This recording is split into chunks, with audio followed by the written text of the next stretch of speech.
Sama-sama tayong magiging Saksi!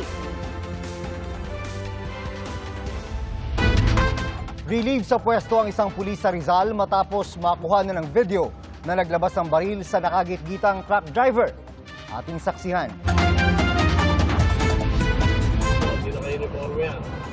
Sa viral video na ito, makikita ang isang lalaking may hawak na baril at nakaharang sa unahan ng truck.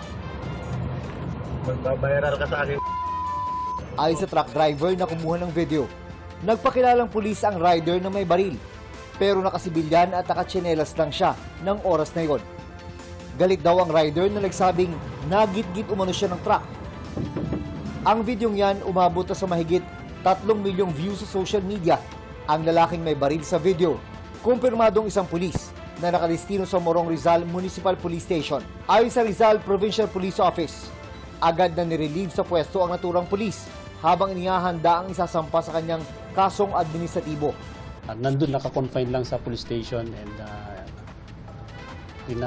recall ko na rin yung kanyang service firearm. Dito sa Morong Municipal Police Station, naka-restrictive custody ngayon ang pulis na nasangkot sa road rage incident. Ang driver naman ng 16-wheeler na kanyang nakagitgitan sa kasada, hindi pa rin nagsasampa ng reklamo hanggang ngayon. Sabi raw ng na-relieve na pulis sa kanyang hepe, pauwi na siya sa Morong galing sa Antipolo noong June 16 nang magitgit siya ng truck driver sa Antipolo Teresa Road. 2 beses daw niyang sinubukang pahintuin ng truck pero di umano siya pinansin ng driver nito. Sa pangatlong beses, tumigil daw ang truck at dito na siya nakuhanan ng video na may hawak siyang baril. Merong biglang nag-overtake sa kanya na isang 16-wheeler truck, kinat daw siya. Definitely hindi natin pagtatakpan yung pagbunot ng baril. Pero yung kanyang version naman, inignore daw siya nitong nasabing driver o nagdire-diretso. That's the time na tumigil siya for the second time at binunot na niya yung baril niya kasi natatakot siya baka siya ay banggain na po nitong truck driver. Yung pagbunot ng baril na is mali. Kasi meron naman kaming yung may mga pagkakataon lang certain conditions para gamitin mo yung baril. Paalala naman ng PNP sa mga motorista. It can happen to anyone. Pibilang ka muna, no? You count 1 to 10, hinga ka ng malalim, no? Yung coolness pa rin. Para sa GMA Integrated News, June Veneracion ang inyong saksi. Nakapagpiyansa na si dating Negros Oriental Governor Pride Henry Teves para sa kasong terrorism financing. 600,000 pesos ang binayarang bail ng dating gobernador para sa 3 count ng paglabag sa Terrorism Financing Prevention and Suppression Act of 2012. Pinakawalan din siya matapos magpiyansa. Ayon sa DOJ, bukod kay Pride Teves, kasama rin sa naturang kaso ang kapatid nitong si dating Congressman Arnulfo Teves Jr. na umaharap sa deportation proceedings sa Timor-Leste. May sapat na ebidensya raw para masabing ginagamit ng magkapatid ang ilan nilang mga asset para pondohan ang terrorism activities. Wala pang bagong pahayag ang magkapatid.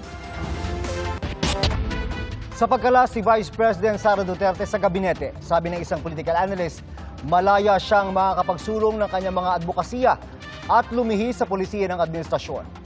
Pwede kaya siyang maituring na oposisyon na? Saksi, si Ian Cruz.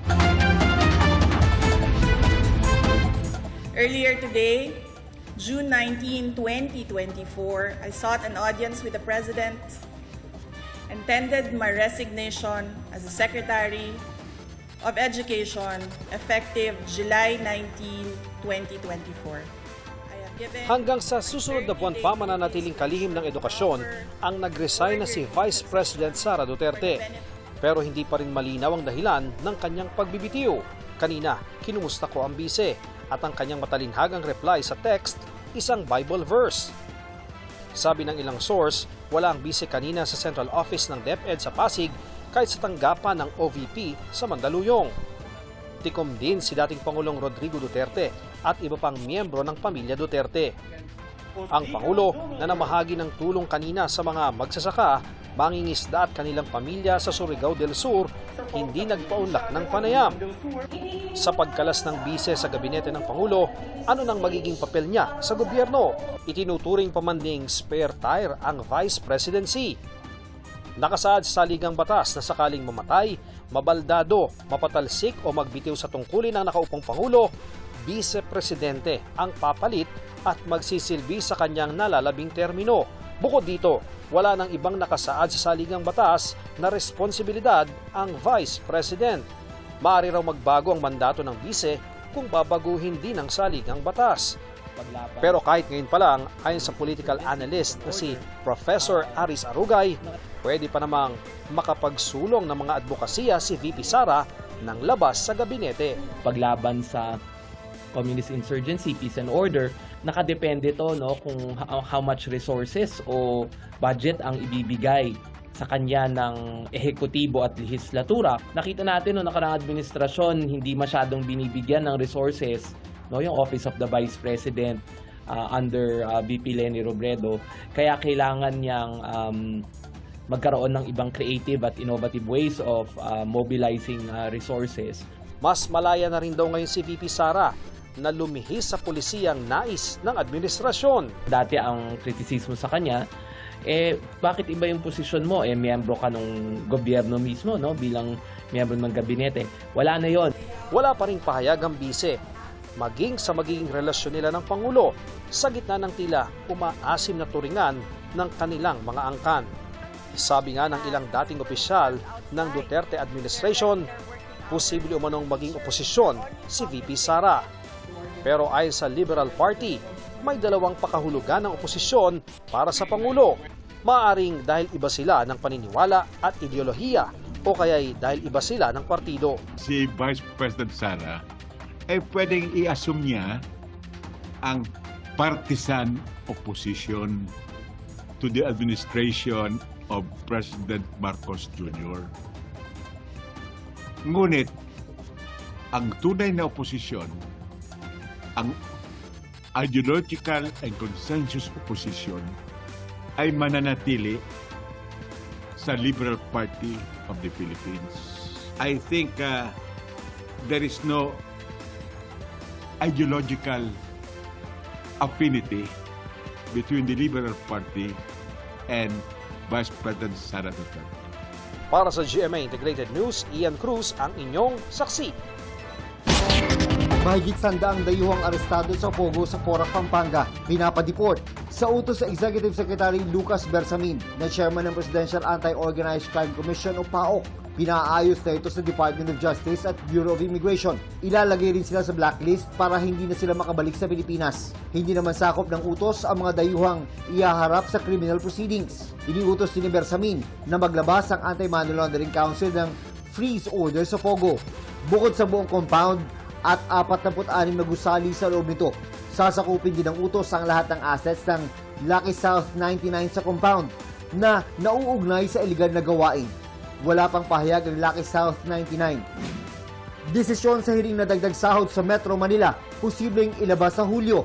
Iba-iba ang hinihinging wage hike ng ilang grupo. May 150 pesos, 597 pesos at 750 pesos.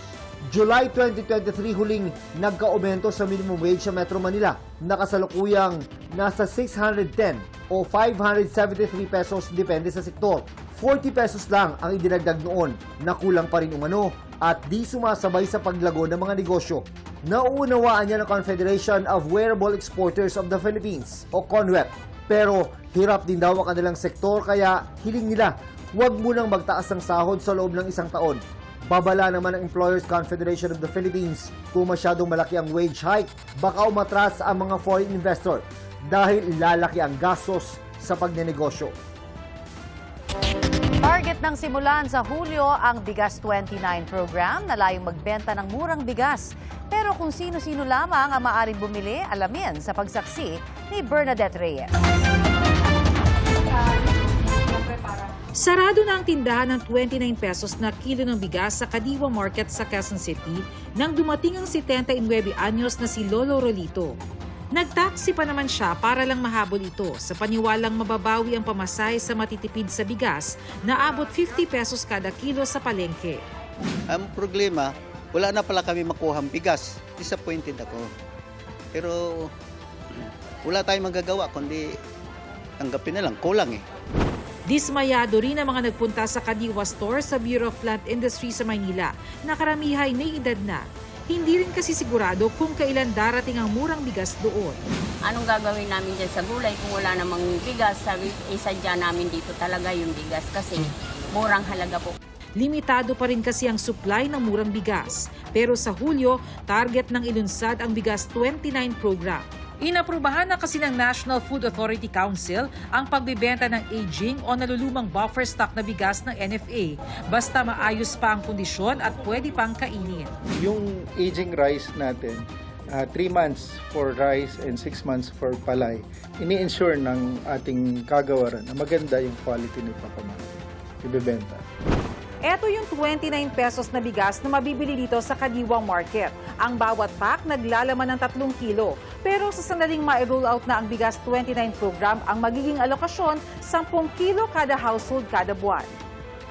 Pero nauuntian si Annabel sa limitasyong yan. Pabalik-balik nga siya sa pila para makabili ng mas maraming murang bigas. Madami kami. 6 kami. Kaya? Mura dito. Kaya dito na ako pabalik-balik. Sinasabihan na po namin na gano'n na huwag nang bumalik kasi yung iba din na nakakabili. Namumukha naman din po. Saka yung sa ID. Para-paras lang din po. Pero yung iba din po, ulit na rin po din. Para maiwasan ito, maglalabas ng guidelines ang DA. Ililimita rin ito sa mga miyembro ng 4Ps, senior citizens, PWD at mga solo parent. Yung purpose and intent nitong Bigas 29 program ay para sa mga vulnerable sectors. So una, mga may hirap. Para sa GMA Integrated News, Bernadette Reyes ang inyong saksi.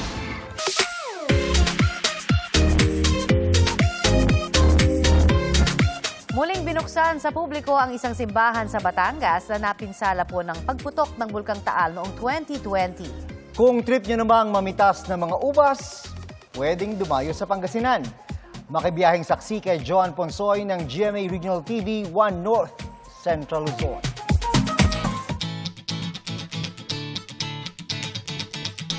Craving for some grapes? Don't worry, dahil iba't ibang ubas ang handog ng isang grape farm sa bayan ng Bulinaw. 7 variety kasi ng ubas ang pwede mong pitasin dito. Saya po, dito sa Bulinaw mismo may grape farm. 2021, nagsimulang magtanim ng ubas si Mang Louie Carino sa kanyang sariling bakuran. At nang dumami ang bunga, binuksan niya ito sa publiko. Dahil dito, naging instant tourist attraction ito. We are very happy nga na ito po, na-develop yung another tourism product to offer, which is very fresh. Gawin namang taimtim ang bakasyon sa bayan ng Taal sa Batangas dahil muling binuksan ang Our Lady of Kaysasay Shrine matapos mapinsala ng Bulkang Taal noong 2020. Ibinalik din ang Spanish colonial structural design ng simbahan. Reading the stones, you could feel the sense of the story and the journey of the Shrine of Our Lady of Kaysasay. Pinangunahan ni Apostolic Nuncio to the Philippines Archbishop Charles Brown at Lipa Archbishop Gilbert Garcera ang misa. Mga tumulong, mga karpentero, nagdasal, and the only way in which we could express our gratitude to each one of you is to celebrate the Mass, the Eucharist, which means pasasalamat. Ang muling pagbubukas nito, dinayo ng mga deboto. Itinalaga rin bilang National Cultural Treasure at National Historical Landmark ang marker ng naturang simbahan. Mga buhangin naman ang bumida sa bayan ng Apari sa Cagayan. Ipinamalas ng 23 visual artists ang kanilang galing sa paggawa ng sand sculpture kung saan tampok ang iba't ibang pasyalan sa probinsya. Para ito sa sand sculpting competition na bahagi ng Agaw na Cagayan o ang founding anniversary ng lugar. Para sa GMA Integrated News, ako si Joan Ponsoy ng GMA Regional TV 1 North Central Luzon, ang inyong saksi.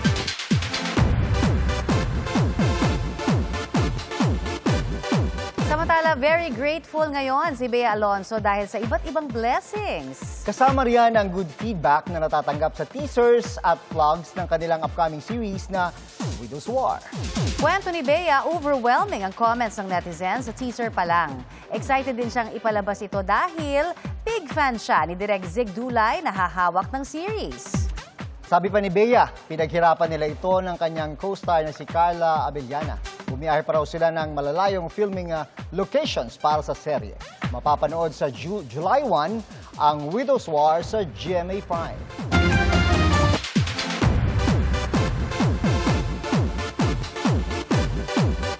Hilig news naman po tayo for a lovely night. Dahil touchdown Manila na ang Korean star na Yoon Woo-sok. Dinumog nga ang aktor sa kanyang pagdating sa Ninoy Aquino International Airport ngayong gabi. Nasa bansa si Woo-sok para sa kanyang sold-out fan meeting tour ngayong weekend. Salamat po sa inyong pagsaksi. Sa ngalan po ni PR Kanghel, ako po si Connie Sison. Sa ngalan ni Arnold Clavio, ako po si June Veneracion para sa mas malaking misyon at mas malawak na paglilingkod sa bayan. Mula sa GMA Integrated News, ang News Authority ng Filipino, hanggang bukas, sama-sama tayong magiging saksi!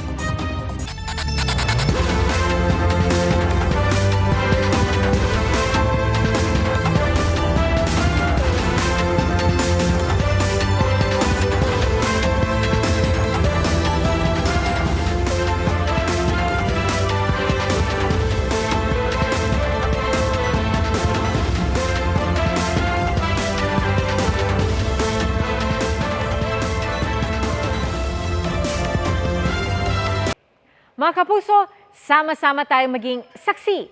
Mag-subscribe sa GMA Integrated News sa YouTube at para sa mga kapuso abroad, samahan niyo kami sa GMA Pinoy TV at sa www.gmanews.tv.